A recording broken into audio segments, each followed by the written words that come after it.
NEWS.MC on Monaco Info is brought to you by Monaco Legend Properties.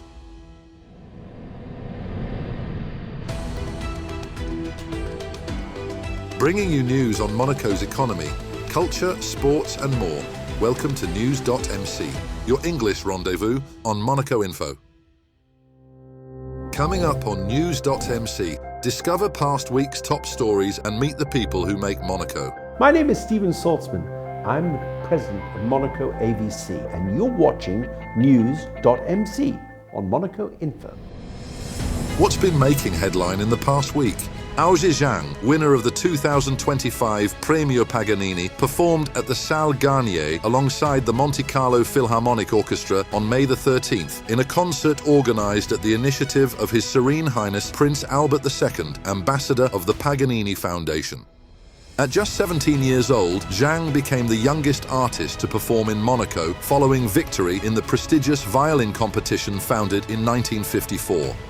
Conducted by Alessandro Bonato, the program featured Mendelssohn's Italian Symphony and Niccolò Paganini's Violin Concerto No. 1. The evening ended with enthusiastic applause celebrating the young musician's remarkable technical skill and artistry. The 6th edition of the Monte-Carlo Festival of Stars opened at Blue Bay Marcel Ravin with an exceptional four-hands dinner, bringing together Michelin-starred chefs Marcel Ravin and Glenn Viel on May the 13th. Guests were served a menu blending Ravin's Caribbean influences with Viel's Mediterranean-inspired cuisine, creating what organizers described as a dialogue between two gastronomic worlds. Both chefs highlighted the importance of culinary collaboration and innovation in strengthening Monaco's growing reputation as an international fine dining destination.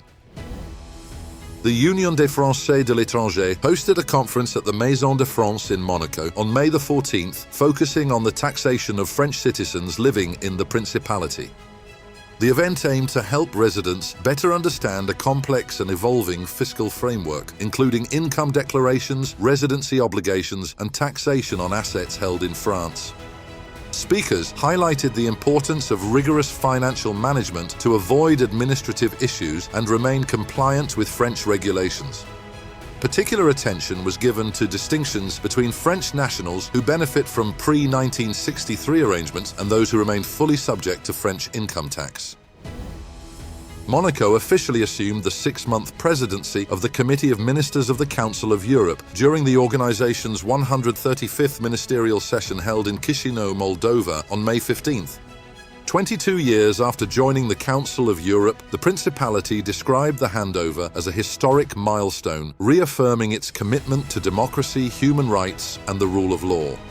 The session brought together representatives from 46 member states to discuss major European issues, including justice for Ukraine, migration, foreign interference, and disinformation. Isabelle Béraud-Amédée outlined Monaco's priorities, focusing on the protection of vulnerable populations, children's rights, combating violence against women, and responding to challenges linked to artificial intelligence and misinformation. A few days later, on May the 20th, Monaco chaired its first official meeting of the Committee of Ministers in Strasbourg, opening the 1560th session under the Monegasque presidency. The day included bilateral discussions with Council of Europe Secretary-General Alain Berset and presentations detailing Monaco's program for the next 6 months. The delegation also stressed the importance of strengthening democratic institutions and reinforcing cooperation between member states at a time of growing geopolitical instability. Several cultural and diplomatic events will now take place in Monaco and Strasbourg throughout the presidency period.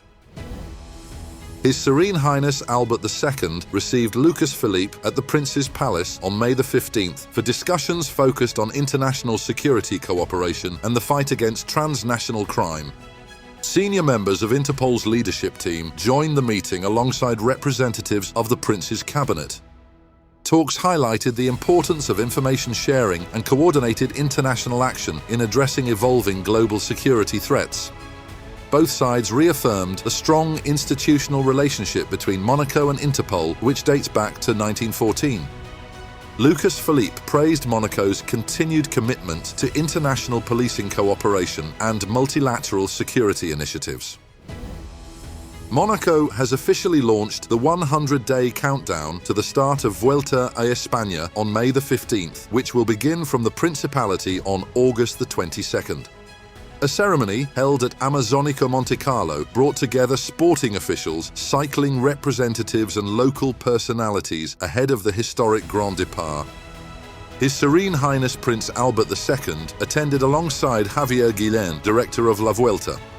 Organisers described the event as the start of the final preparations before Monaco welcomes riders, teams and supporters from around the world.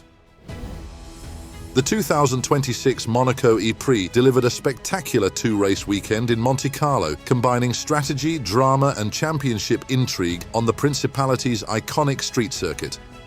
On Saturday, May the 16th, Dutch driver Nick de Vries secured victory for Mahindra Racing in the 10th Monaco E-Prix after a tactically flawless drive.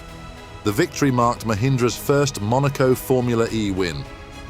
Sunday's second race produced another dramatic contest, with Oliver Rowland climbing from 8th on the grid to take victory through intelligent energy management and decisive overtaking.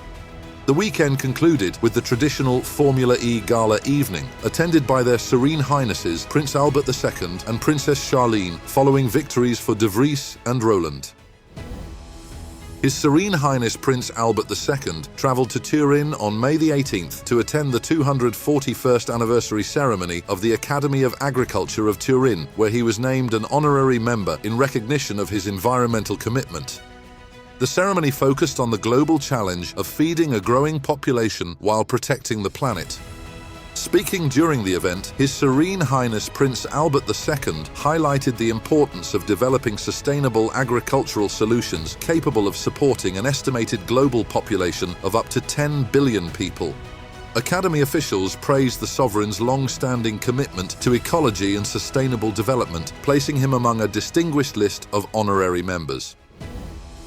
Monaco's Association of Women Business Leaders elected lawyer Erika Bernardi as its new president on May the 20th, following the organization's elective General Assembly.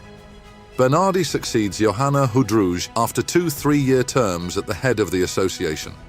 Speaking after her unanimous election, Bernardi said she was honored to take on the role and pledged to continue promoting the association's members, events, and professional network. She also highlighted the importance of collaboration and solidarity among women entrepreneurs in Monaco. The association now includes around 70 women business leaders in Monaco. Next up, our exclusive interview with the personalities making the Principality. My name is Steven Saltzman. I'm the president of Monaco AVC. I was born in London. I was raised by a mother who is French. My father was Canadian, so I spent time between London, Monaco and Cannes. And we came here because Princess Grace met my father at the Cannes Film Festival and said, "Come and look at Monaco. We're in Monaco now." And my father said, "Oh yes, we'll go there." So after the Cannes Film Festival, we went to Monaco.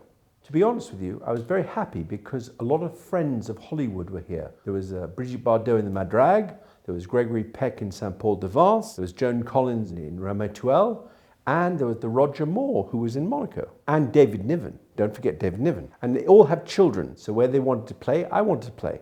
And then some of them wanted to play in Monaco, some wanted to play in the Côte d'Azur, but we were here. It became a little mini Hollywood. I went to university in Florida in political science, and I was working on the radio. So when I came back to Monaco in the mid-70s, there was no radio here, really.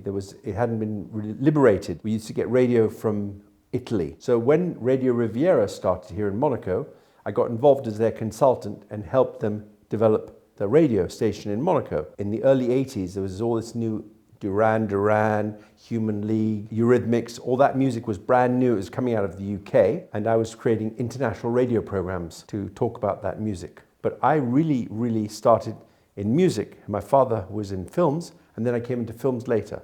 My father was a spy in the war, and he was a producer of the James Bond films. So he understood how to be a spy. So when he was working as a young man, he knew Ian Fleming, and he realized that his books would be fantastic to make into a movie because he couldn't really tell the secrets. I grew up in my normal life, which the family business was making movies. It might sound extraordinary for a lot of people, but like some people make watches, some people make chocolate. Every family has a different business. Our family made movies. I grew up with very, very famous people, but at the time, I was only interested in their children. After I had my stroke, I had an enormous amount of questions. What do I do? How do I get insurance? How do I get health? How do I get rehabilitation? I realized there was no answers here. People who had strokes in Monaco, there was no structure here to help them. And I realized it was very important that they needed the answers to be able to know how to deal with what they have. Because the quicker you deal with it, every minute counts, less handicap you have. So I wanted to make sure that Monaco people could have the answers about rehabilitation, life after stroke. And more importantly, I wanted to make sure they recognize the symptoms, because you get a kind of awareness when you're in the process of having a stroke. You have neurological problems, you have a thing called FAST. And FAST is about your ability to, if your face drops, if you have a paralyzation of your face, if you have a problem articulating your arms or legs, you have a problem with speech, and you have to act really fast. You can't wait. You have to call immediately the urgence and be treated immediately. First of all, I'm very proud to say that Monaco AVC is a member of the World Stroke Association. So we go to the conferences and have the latest information about therapies and ideas and initiatives. And we advocate. In Monaco, we talk to the ministers, we talk to the hospital, we talk to the doctors, and we talk to people who suffer it. But the thing I'm most proud of is something I want to do in Monaco, which is done all over the world, which is to teach children what a stroke is, so that if their grandparents or their mama or papa is having a stroke, they can immediately recognize it. This is called fast heroes. Stroke comes from three problems. First is stress. I think definitely is important. And I think it's important that people don't actually monitor their health. The tension, taking your blood pressure, is really important. And many people with high blood pressure don't know it. And that's a real bad stroke factor. Another bad stroke factor is smoking. And unfortunately, 1 in 4 people will have a stroke. That's a huge amount. Today, it's the #1 cause of handicap and death in Europe. Nothing is more important. It's more than cancer, more than every other illness is stroke. And people don't realize everyone's affected by it. So you either have a choice, take care of yourself or be a victim. I think the most important thing that Monaco can do is educate the children so they can actually be evangeles, ambassadors of what's brilliant here. And I think the investment of Monaco in education is very, very important. And also further education. So I think that's part one. Part two is, I think it's really important that Monaco keeps its human dimension. I like the fact you can walk anywhere. I like the fact that it has a real sense of mobility and it respects those things. I also think the country is really caring about the environment is very positive. I also want the security. I think Monaco is a wonderful place. I've been here since I've been 13 years old, so I really feel like I have Monaco. I'm an enfant du pays. That's all for today. Thank you for watching NEWS.MC, your English rendezvous on Monaco Info. Discover the full interview and more stories on our websites, NEWS.MC and MonacoInfo.com. Next week we will receive Elena Prikodko, co-founder of the British School of Monaco. This show is intended to provide a summary of the past week's top stories for the English-speaking audience. For daily and real-time news updates in English, please visit NEWS.MC and subscribe to our free daily newsletter. For French news, visit MonacoInfo.com. This show was brought to you by Monaco Legend Properties.